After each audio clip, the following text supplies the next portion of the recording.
বৃহস্পতিবার বেশ রাত করেই গায়ক আসিফ আকবরকে ফোন করেন নায়ক শাকিব খান। বেশ কয়েক মিনিট কথা হয় দুই তারকার সঙ্গে। সম্প্রতি লন্ডন থেকে দেশে ফিরেছেন আসিফ আকবর। ফিরেই ব্যস্ত হয়ে পড়েছেন গান আর কনসার্ট নিয়ে।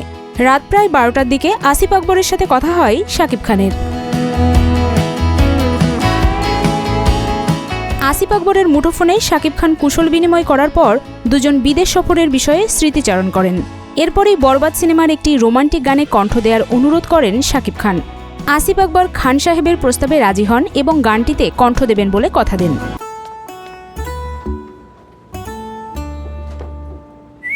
এই ঈদে জুয়েলারি ক্লোদিং এ বিকাশ পেমেন্টে ডিসকাউন্ট।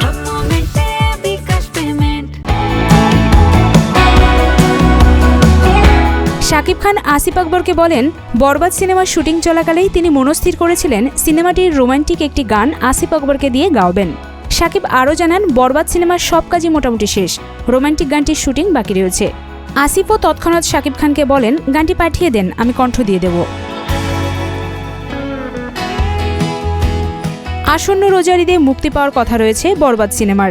মেহেদী হাসান হৃদয় পরিচালিত সিনেমাটি প্রযোজনা করেছেন শাহরিন আক্তার সুমি। শাকিব খানের সঙ্গে পর্দা জুটি হিসেবে দেখা যাবে প্রিয়তমা খ্যাত কলকাতার নায়িকা ইদিকা পালকে। এছাড়াও সিনেমাটির বিভিন্ন চরিত্রে অভিনয় করেছেন কলকাতার যিশু সেনগুপ্ত, শহীদুজ্জামান সেলিম, মিশা সওদাগর, ফজলুর রহমান বাবু প্রমুখ। সিনেমাটির একটি আইটেম গানে দেখা যাবে নুসরাত জাহানকে। জানা গেছে, আসিফ আকবরের সঙ্গে সিনেমাটির রোমান্টিক গানে দ্বৈত কণ্ঠে থাকবেন কোনাল। পর্দায় গানটিতে ঠোঁট মেলাবেন শাকিব খান এবং ইদিকা পাল। একটি সূত্র থেকে জানা গেছে, চলতি সপ্তাহেই আসিফ এবং কোনালের গানটি রেকর্ড করা হবে এবং রোজার মাঝামাঝি শুটিং শেষ করা হবে। আসিফ আকবর নাগরিক টিভিকে জানান, আমি সিনেমার প্লেব্যাক করতে স্বাচ্ছন্দ্য বোধ করি। আমি নিজেকে সিনেমার মানুষ বলেই ধারণ করে আসছি, কেননা আমার শুরুটা হয়েছিল সিনেমা দিয়ে। শাকিব খানের অনেক সিনেমার গানে আমি কণ্ঠ দিয়েছি, যার মধ্যে অনেক গান আছে ব্যাপক শ্রোতাপ্রিয়তাও পেয়েছে। আশা করছি বরবাদ সিনেমার গানটিও দর্শক শ্রোতার ভালো লাগবে।